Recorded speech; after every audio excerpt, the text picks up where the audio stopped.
At Chiristmas dinner, my husband's family gave gifts to everyone except me. His mother smiled and said, "Oh dear, we forgot you existed." My husband laughed along with them. I smiled back and said, "It's okay, I didn't forget me." Their smiles faded fast when they opened my gift and realized what it really meant.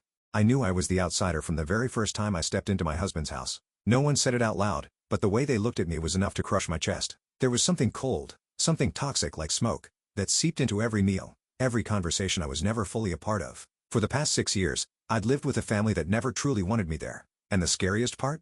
My husband, the one who was supposed to be my rock, was the most indifferent of them all. If you think being hated by your in-laws is the worst thing, wait until I tell you about that last Christmas. The one where everything literally exploded. My name is Everly. I'm 34, and I live in the suburbs of Boston. I work as an accountant for a small tech company. Not rich, but enough to live comfortably. I met Oliver when we were both in grad school in Massachusetts, and we got married after 2 years of dating. Back then I thought I had found the love of my life. A warm, funny man who always said he'd protect me from the world if he had to. What I didn't realize was that the world would start right in the house he grew up in. Oliver's family is very traditional in the way they proudly describe as American values. His mother, Helen, a woman in her 60s with perfectly styled blonde hair and piercing eyes, never liked me. I knew it from the first handshake, when she squeezed my hand so hard it hurt and gave a half smile like she was inspecting a defective product. Oliver's 2 sisters, Candace and Julia, weren't any better. The 3 of them were like a block of ice, united in keeping me on the outside. At first, I thought they just needed time. I tried starting conversations, brought nice wine to every gathering, even learned to make Helen's exact recipe for pumpkin pie to impress her. But every effort was like throwing stones into a dry well. They didn't care. They didn't want someone like me, and the more I tried the more they backed away. Polite, distant and absolutely closed off to me. Ellen was great at pretending to be friendly in front of others, but behind closed doors she treated me like a housekeeper, not a daughter-in-law. She'd make me wash dishes while she and her daughters sat sipping wine, reminiscing about European trips I'd never heard of. They'd talk about family memories, inside jokes only they understood, and laugh until they cried while I sat alone at the far end of the table, forcing a smile like I wasn't hurt. At first I used to tell Oliver, he'd just shrug and say, "You're overthinking it, Everly. They just need time." Panda said I don't fit into this family. What am I supposed to do? Don't let it get to you. My mom's just a little strict, but she's a good person. I heard those same lines for the first 3 years. By the 4th year, I stopped talking. They never added me to the family group chat. They planned ski trips to Vermont, birthday parties for Oliver's dad, whom I've never met because he passed away long ago, or lunch dates downtown without ever telling me. I only found out through pictures tagged with Oliver's name on Facebook with captions like "Family is everything." Last Christmas, they did a private gift exchange at Helen's house the day before the official celebration. I only found out because I came home early from work that day and saw Candace's and Julia's cars parked outside Helen's place. When I walked in, they were gathered around the Christmas tree, unwrapping presents, and fell silent when they saw me. Candace gave a weak smile. "Oh, you're home early. We were gonna call you later." Helen took a sip of wine, eyes fixed on the TV. "A few small gifts, nothing big, nothing big." And there I was in my wrinkled work clothes, watching the 3 of them giggle together, holding Sephora bags, bottles of Italian wine, and cashmere scarves. Oliver was on his phone, not even looking up. But that wasn't the breaking point. The real breaking point came this Christmas when they gave gifts to everyone in the family, except me. I didn't know what I expected when I walked into Helen's mansion that afternoon, but it definitely wasn't that kind of blatant humiliation. The house smelled of cinnamon and baked butter, the scent of warm memories I'd never been part of. The living room sparkled with fairy lights, the Christmas tree stood taller than anyone and was decorated perfectly, and everything looked like it came straight out of Better Homes and Gardens. Candace was laughing loudly at one of Julia's not-so-funny stories, while Helen stood in the open-concept kitchen, still wearing her cooking gloves but already reapplying her wine-colored lipstick. Oliver was pouring white wine for his mom, looking annoyingly carefree. He didn't even notice I was standing behind him for almost a full minute. Completely ignored. When dinner started, everyone gathered around a long table covered with a white lace cloth, glassware, scented candles, and a turkey Helen dramatically placed in the center like some sacred offering. I sat at the far end, across from Candace and Julia, while Helen sat at the head of the table like a queen ruling her Connecticut palace. Dinner went exactly as I expected all about them. Candace bragged about her trip to Napa Valley with her new boyfriend. Julia talked about the art exhibit she was invited to. Helen kept praising her daughters, throwing in the occasional jab about women who don't know how to make proper pumpkin pie. A not-so-subtle dig aimed directly at me. I said nothing, just smiled and took small sips of wine to keep myself composed. I thought maybe if I stayed quiet this time, they'd go easier on me. I was wrong. As dessert was being served, Helen clapped her hands 3 times like she was about to announce something grand. "Before we eat the pie, I have a little surprise." She smiled brightly, eyes scanning the table. I immediately felt uneasy. Helen pulled out a large gift bag from under her chair and began handing them out one by one. The dark red bag had each person's name printed on the label. Candace received a leather handbag from a brand I knew for sure cost no less than $500. Julia got an all-inclusive 2-day spa voucher at a luxury resort. Oliver was given a bottle of rare whiskey he had mentioned during dinner 3 months ago. I sat still, gripping my wineglass, trying to swallow the icy feeling in my stomach. In the end, there were no bags left. My name wasn't on any of them. Helen turned to me with a fake look of surprise. "Oh dear, Everly, looks like I forgot about you." She laughed. Candace laughed. Julia giggled. Oliver, my husband, laughed too. The kind of laugh that didn't even try to hide it. I froze. For a brief moment, I felt like I was sitting naked in a crowded room, with no one bothering to hide their contempt anymore. "It's okay," I said, my voice strangely calm. I gently set my glass down, looking straight into Helen's eyes. "Good thing I didn't forget about you." The room went dead silent. Like my voice had just interrupted a perfect symphony. Helen raised an eyebrow. "Oh? What do you mean by that?" I just smiled. "You'll see." Candace frowned. Julia glanced at Helen. Oliver stopped laughing. The air turned cold for a few seconds, like a breeze had just swept through. I said nothing more. I just sat there, slowly slicing into my pumpkin pie, savoring every confused stare thrown my way. For the first time in 6 years, I didn't feel small. For the first time, I saw fear in their eyes, even if they didn't yet understand why. And that was only the beginning. I pulled a small box from my handbag wrapped in shiny silver paper and tied with a red ribbon, like something straight out of a luxury gift shop. I handed it to Helen with both hands, slowly, making sure everyone at the table could see. "For you," I said, my eyes never leaving her proud face that was starting to darken. Candace and Julia looked at each other, then back at their mother. Oliver blinked rapidly, as if he couldn't believe that Everly, the quiet, gentle wife who always endured, had just hit back like this. Helen looked at the box as if it held a venomous snake. Her hand trembled slightly, though she tried to maintain her usual condescending attitude. "Oh, you didn't have to do that. I thought you knew I never expect anything from you."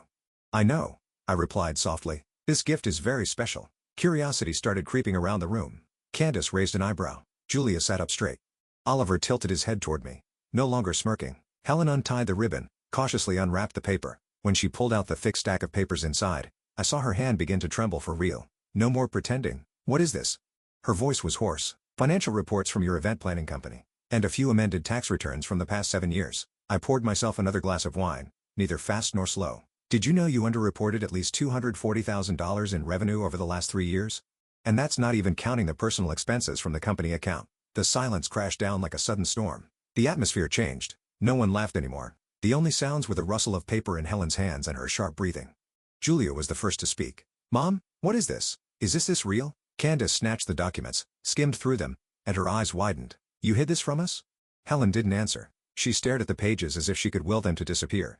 Her lips were pressed so tightly they'd gone pale. Her other hand clenched the armrest until her knuckles turned white. I took a sip of wine. "I just wanted to make sure you don't forget to report to the IRS like you forgot me at this dinner." Oliver spoke up, his voice low and sharp. "Everly, are you insane? You were spying on my mom?" I turned to him, lips curling. "No, I investigated. There's a big difference, and I did it because I have eyes. I see things that someone as blind as you can't." Helen slammed her hand on the table and stood up abruptly. "You have no idea what you've just done, Everly." "Oh, I know exactly what I've done." I remained seated, eyes fixed on her. "And I also know you've evaded taxes, hidden assets, and falsified financial statements, but you did something worse than that." Candace growled. "What could be worse?" I looked up straight at her. "You lied to your own children, hid money while pretending you couldn't help Candace fix her house, and turned Julia away when she was unemployed." Julia turned to Helen, eyes brimming with tears. "You told me you didn't have a cent. You said you had to save for retirement." Candace's face turned red, and she slammed her hand on the table. "And meanwhile, you're going to luxury spas, booking first-class flights, and wiring money into a secret account?" Helen looked at me like she wanted to kill me, but I saw something else in her eyes. Real fear. Oliver turned to his mother, stammering. "Mom, is this true?" "Michael, don't listen to this woman. She's making things up." "Is it true?" My voice was ice cold. I pushed the USB stick toward him. "All the evidence is here. Bank receipts, statements, internal emails from your mom's accountant." Helen lunged to grab it, but Julia held her back. "No, I want to see it. I want to know how much you've kept from us and from Dad." The air in the room turned thick, and when Julia scrambled through the pages, their eyes darting back and forth in a frenzy, Helen turned to me, eyes blazing. "You've destroyed this family." "No, you started that a long time ago. I just pulled back the curtain." Oliver was silent, his face pale. I saw his gaze flicker between his mother and me, torn between blood and truth. But I no longer waited for anything from him. I just looked straight at Helen, no longer afraid. The Christmas dinner ended with a very special gift. Candace was the first to break the silence. She flipped quickly through a page in the file, eyes widening at Helen. "Wait, what is this? A transaction from Dad's account?" I tilted my head, slowly sipping my wine. Helen stood frozen, her hand gripping the chair as if she might crush it. Julia leaned forward, fingers trembling as she turned the pages, stopping at a bank statement. "Mom, you withdrew money from Dad's retirement account?" This transaction is clearly from his 401k. No way, Candace stammered, turning to Helen, her face stripped of its usual arrogance. You told us you didn't touch a penny. Helen clenched her jaw, trying to stay calm, but her eyes began to go vacant. The wrinkles around her mouth twitched, like they were holding back another lie. But this time, the words didn't come out in time. What did you use Dad's money for? Julia's voice was tight, eyes red. I just borrowed it. I was going to put it back, Helen whispered. I laughed, a cold sharp laugh like a blade. How? With the way you've hidden money and manipulated the books, I don't think you ever had a plan to put it back. Candace threw the papers down on the table. Oh my God, you lied to me. Said you had no money when I was trying to mortgage the house to buy a little condo for the kids. Julia had to borrow from her ex just to pay for hospital bills when the baby was sick. Julia bit her lip, clenching her fists. You watched us struggle like that and still pretended you couldn't help. Meanwhile, you were moving money out of the account of the man who lived with you for over 35 years? Helen turned away, but there was nowhere left to hide. Her eyes met mine. I said nothing. Just sat there quietly, like a mirror reflecting the truth. The dining room door suddenly opened. Richard, Helen's husband, walked in wearing a gray sweater still holding a half-finished cup of tea. He stopped when he sensed the tension, thick as a snapped wire. What's going on? Candace turned sharply. Dad, you need to see this. She picked up the file, her hands shaking as she handed it to him. Richard took it slowly. He began to read, his brow furrowing deeper with each line, his face flushing red. Helen, is this real? Helen stepped forward grabbing his hand. I did it for the family. I had to keep the company, keep up appearances. I was going to tell you once things were better. Richard stepped back as if someone had splashed cold water in his face. You took money from my retirement account without saying a word? I had never seen Richard so angry. His eyes were bloodshot, his voice trembling, but full of barely contained rage. I worked my whole life for that money, Helen. I trusted you would never touch it without my consent. Helen tried to recover. I just needed a small amount to reinvest. You know the company's been struggling. Candace screamed. It's not about the company, Mom. You used that money for luxury, travel, shopping, transferring it into undeclared private accounts. You lied to all of us. Richard could no longer hold himself together. He threw the papers to the floor then backed into the wall, bracing himself on the table for balance. I feel betrayed. I can't believe you did this. Richard, please, I had my reasons. There's no reason good enough to deceive your partner like this. His voice snapped. I trusted you. I trusted you completely. Julia bowed her head, tears spilling down. Mom, how could you? Helen turned to me, her eyes now blazing. You're behind this. You set me up. I knew it. I smirked. No one set you up. You've been setting yourself up for years. I just pulled the curtain down. Helen lunged toward me, but Richard raised his hand to stop her. Enough, Helen. If what I just read is true, then I'm going to speak to a lawyer. I can't live with someone who took everything without a second thought. This time Helen didn't fight back. She stood still, lips pressed tight, her face pale like ashes. And in that room, still glowing with Christmas lights, a family officially shattered. But it wasn't over. I knew it was only the beginning. Richard didn't respond. He stood frozen by the dining table, eyes locked on the scattered papers on the floor. I saw his hands gripping the edge of the table so tightly that his knuckles turned white, his chest rising and falling violently, like he was trying to swallow a rage too big to speak. I can't believe this, he mumbled. But the sound echoed in the silent room like a bomb. Candace and Julia were both silent. Oliver sat frozen, eyes darting from me to his mother, and then back to his father. The whole room seemed frozen in a chaotic moment, where all masks had fallen, but no one knew what to do next. Richard stumbled a step forward, then stopped. I can't breathe. He clutched his chest, his face turning pale as if the blood had drained out. Dad? Julia cried, jumping to her feet. I rushed to him at the same time as Candace. Oliver sprang from his chair, his glass shattering on the floor, but no one looked. Richard, Helen screamed, but her voice rang out shrill and theatrical, like she was playing a bad scene in a bad play. He bent over, his whole body collapsing forward like a tree cut at the base. I caught him along with Candace, but he was heavy, limp. His body convulsed slightly before falling completely still. Call an ambulance, I shouted, pulling my phone from my pocket instinctively. He's having a heart attack. Julia immediately dialed 911, her voice shaky but clear. We need an ambulance. Please hurry, please. Helen dropped to the floor, holding her head in her hands. Oh God, Richard. I'm sorry. Don't leave me. But no one turned to her. No one comforted her. No one believed her. I looked at Helen, my eyes sharp as blades. She was trying to cry, but there were no tears, just fake sobs and deliberately trembling hands, as if performing for some invisible audience. Don't touch him, I said coldly as she started to approach Richard. Candace nodded.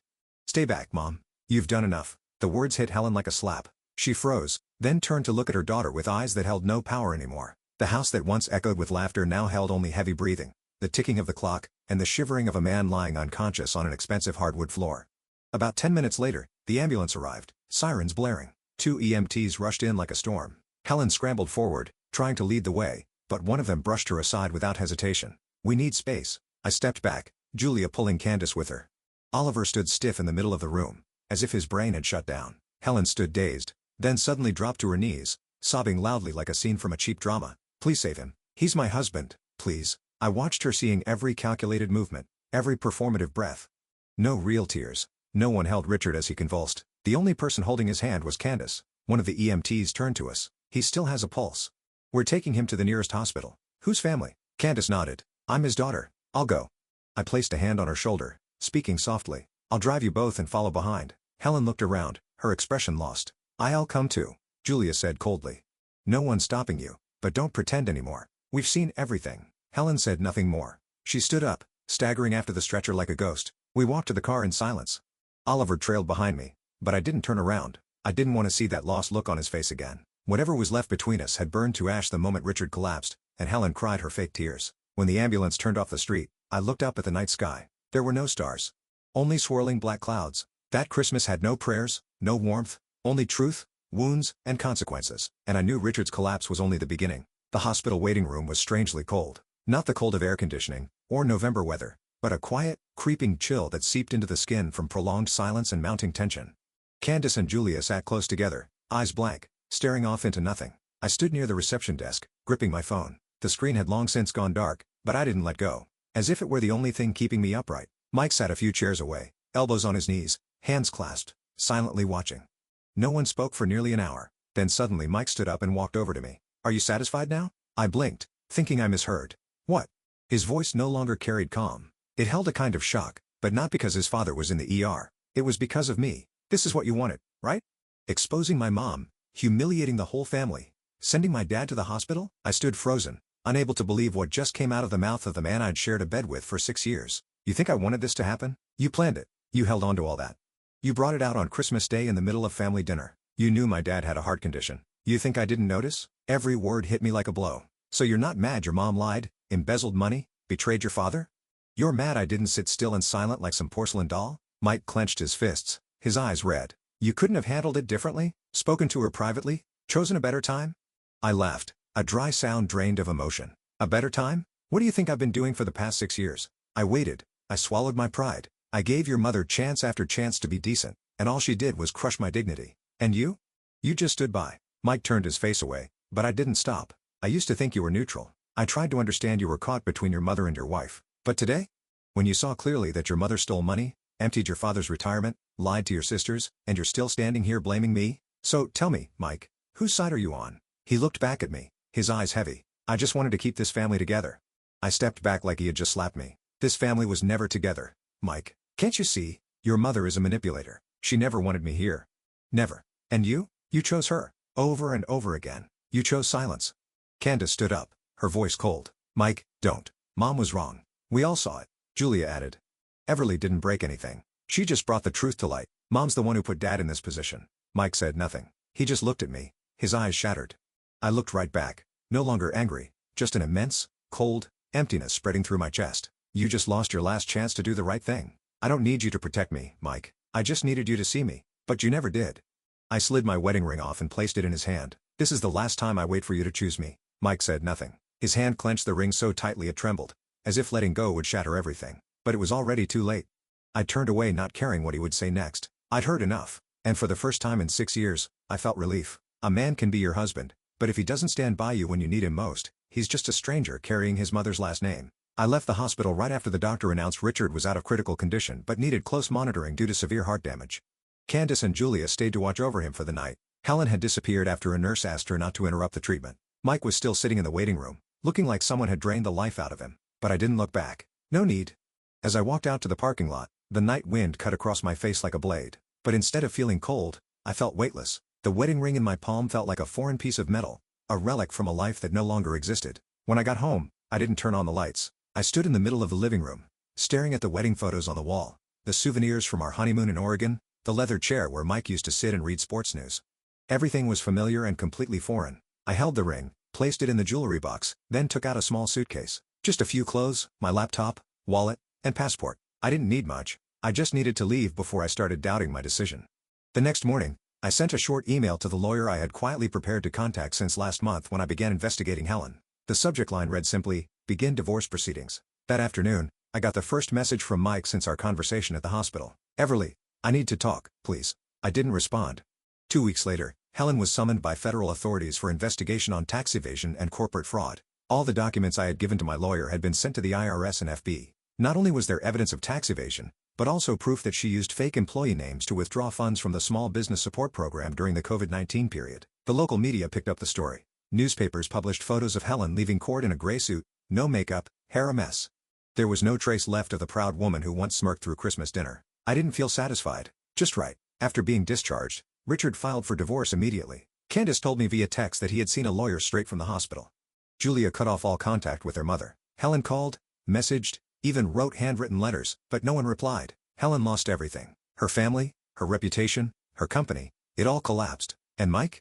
He sent a flood of emails ranging from angry to begging. One of them read, "I didn't know it would go this far. You planned to leave me from the start, didn't you?" I sat and stared at the screen, not bothering to reply. There was nothing left to explain. If, after everything, he still thought I was the problem, then there was nothing left to save. One afternoon near the end of the month, Mike showed up outside my new apartment. I looked at him through the security door. "Everly, please, just 5 minutes." His voice was tired. His eyes sunken. I opened the door, but didn't invite him in. "What do you want?" "I've thought a lot. I was wrong. I should have stood by you." I crossed my arms, leaning against the doorframe. "You weren't just wrong, Mike. You chose your mother. You watched me be humiliated, excluded, turned into a joke, and when I stood up you said I was destroying the family." He looked at me, silent. "I know you don't trust me anymore, but I'll do anything to make it right." I shook my head. "You don't need to. I'm done waiting for anyone to make it right for me. I've already made my choice." I closed the door. Gently, firmly. No tears, no anger. Inside the apartment, I sat on the sofa, watching the soft golden light stretch across the wooden floor. For the first time in 6 years, I felt peace, not because Helen fell. Not because Mike finally understood, but because I had freed myself. After the last time Mike showed up at my door, I didn't hear from him again, at least not for the first few weeks. I figured he needed time to accept the truth, that I wasn't coming back, that the wife he thought would wait forever had left, not with a fight, not with accusations, but with a door that quietly closed without fanfare. 3 weeks later, the first call came. I didn't answer. 4 more calls followed, a voicemail over 2 minutes long, an email with the subject line, "I'm sorry." I sat in a cafe near my apartment, looking at his name on the screen, and felt nothing. No anger, no pain, just silence inside me. Like a lake after a storm, I reached out and tapped block number. That was it. No hesitation, no regret. That was the moment I knew I had truly let go. Every morning I wake up at 6 a.m., make myself a cup of coffee, and open the window to watch sunlight pour across the pristine white walls of my new apartment. I'm renting a small studio in the North End, not far from downtown, but quiet enough that I can hear the leaves fall as winter draws near. Everyone built my life on my own terms, neat, peaceful, free of yelling voices or awkward dinners. I've learned to grocery shop alone without feeling empty, learned to eat dinner in silence without feeling lonely. I buy myself fresh flowers on Fridays, read on Sundays, and revise my personal financial plan at the start of each month. I don't talk to Mike. I don't text his mother. And when Helen was officially charged with financial fraud, I didn't celebrate. I just folded up the newspaper and threw it in the trash. Because by then I had understood. Real victory isn't when someone else falls. It's when they no longer have power over you. Candace and Julia still keep in touch. They send thank you notes, even though they know I don't need them. Once, Julia wrote, "If it weren't for you, our whole family would still be living in denial. I'm sorry we let you suffer for so long." I didn't reply, but I smiled. That was enough. A month after Helen's case hit the major newspapers, Mike called again. A strange number. I knew right away. This time, I didn't wait for the third ring. I declined the call. 3 days later, he emailed, "I have no excuses left, but I've started therapy. I need to fix everything, including myself, not to get you back, but so I can look in the mirror without shame." I read it, then clicked archive. I no longer need an apology. I need freedom, and I found it on my own. One Saturday afternoon, as Boston fell into an early cold rain, I sat inside the old bookstore at the corner of Hanover Street. I sipped coffee, flipping through a novel I never had time to read, when I was still Mike's wife. A middle-aged woman sitting next to me smiled. "That's a good one. You'll like the ending." I nodded, smiling back. I just had an ending of my own. She didn't ask more. I didn't need to explain. I stepped out of the shop as the drizzle continued. The streets were wet and cold, but I felt strangely warm. Freedom for the first time in my life wasn't a distant idea anymore. It was an afternoon without shouting. A hot cup of coffee no one complained about. Being alone and feeling full. I used to think happiness was being loved. Now I understand. Happiness is learning to love yourself. I don't know what lies ahead, but one thing I know for sure. I will never go back to being the woman I was in that house. I've made my choice. I choose me. Everly's story is a powerful reminder of what it means to wake up after years of being ignored and dismissed by the people closest to you. She didn't seek revenge through anger, but through truth. And the strength to walk away when she realized she deserved better. In real life, sometimes we need to let go of toxic relationships, even if it means being alone. Because loving yourself isn't selfish, it's the journey of reclaiming your worth and your peace. What do you think about Everly's decision? Would you have done the same in her place? Share your thoughts below and don't forget to follow the channel so you won't miss the next emotional family story.